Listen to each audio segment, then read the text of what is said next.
The commander of Iran's elite Islamic Revolutionary Guard Corps said on Monday that destroying Israel was now an achievable goal.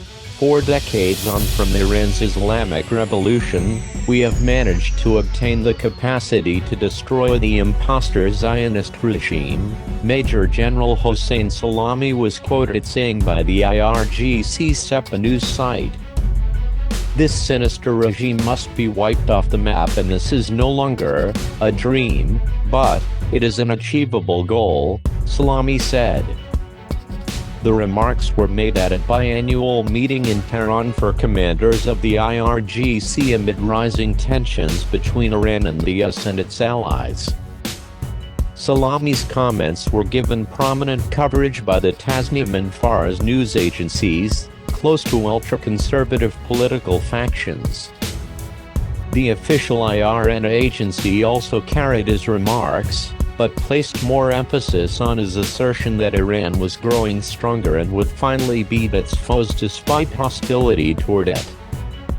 U.S. President Donald Trump officially designated the IRGC as a terrorist organization in April. This unprecedented step, led by the Department of State, recognizes the reality that Iran is not only a state sponsor of terrorism, but that the IRGC actively participates in, finances, and promotes terrorism as a tool of statecraft, the president said in a statement. The IRGC is the Iranian government's primary means of directing and implementing its global terrorist campaign. Salami's comments Monday came 2 days after Abbas al-Faraushan, the deputy commander of operations of the IRGC, threatened that if Israel attacks Iran, it will have to collect bits and pieces of Tel Aviv from the Mediterranean Sea. Iran has encircled Israel from all 4 sides. Nothing will be left of Israel, said al-Faraushan in an interview with the Iranian news agency Tasnim on Saturday. Israel is not in a position to threaten Iran, he said, according to a translation published by Radio Farda, the Iranian branch of the US government-funded Radio Free Europe Radio Liberty.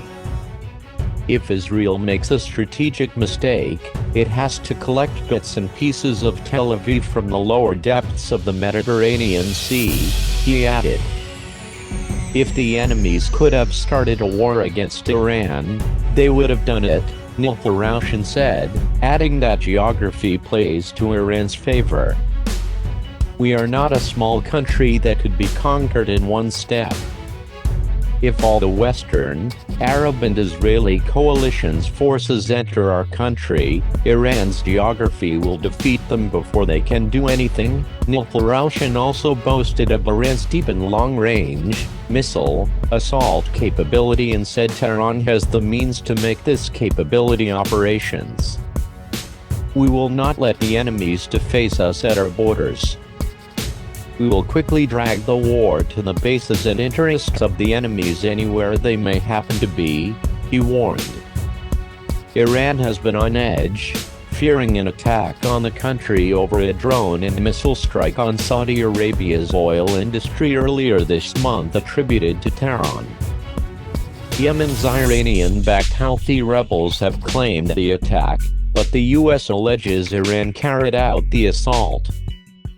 The attack in Saudi Arabia was the latest incident following the collapse of Iran's nuclear deal with world powers, over a year after U.S. President Donald Trump unilaterally withdrew America from the accord. The nuclear deal was meant to keep Tehran from building atomic weapons, something Iran denies it wants to do, in exchange for economic incentives. Prime Minister Benjamin Netanyahu was a sharp critic of the nuclear deal negotiated under the administration of former President Barack Obama, and welcomed Washington's pullback from the accord, urging further pressure on Iran.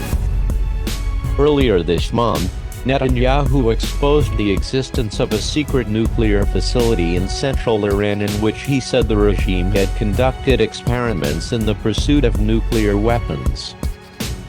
The Israeli premier said that once Iran detected that Israel had learned about the secret nuclear site, located in Abadah, south of Isfahan, the regime quickly destroyed it.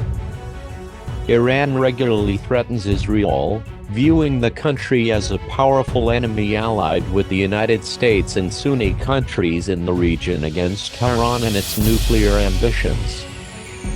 Israel has also thwarted Iranian operations in neighboring Syria, where its fighters and those of Iranian proxy Hezbollah have been fighting alongside forces loyal to Syrian President Bashar Assad since 2011. Tensions with the Hezbollah terror group soared this month after the Israel Defense Forces late last month thwarted an attempt by Iranian operatives in Syria, including 2 former Hezbollah members, to carry out an attack on northern Israel with armed drones and attacked their base.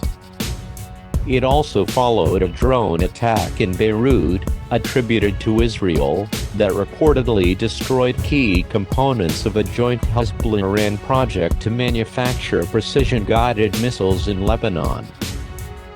Hezbollah responded to the attacks by firing anti-tank missiles into northern Israel earlier this month, although Israel said no soldiers were injured in the incident. Hezbollah is seen by Israel as one of its most dangerous enemies, with an arsenal of rockets and missiles larger than that of most countries. The IDF last week completed a week-long training program for its senior combat officers aimed at preparing them for a war against Hezbollah, providing them with the latest intelligence, fighting methods and operational plans.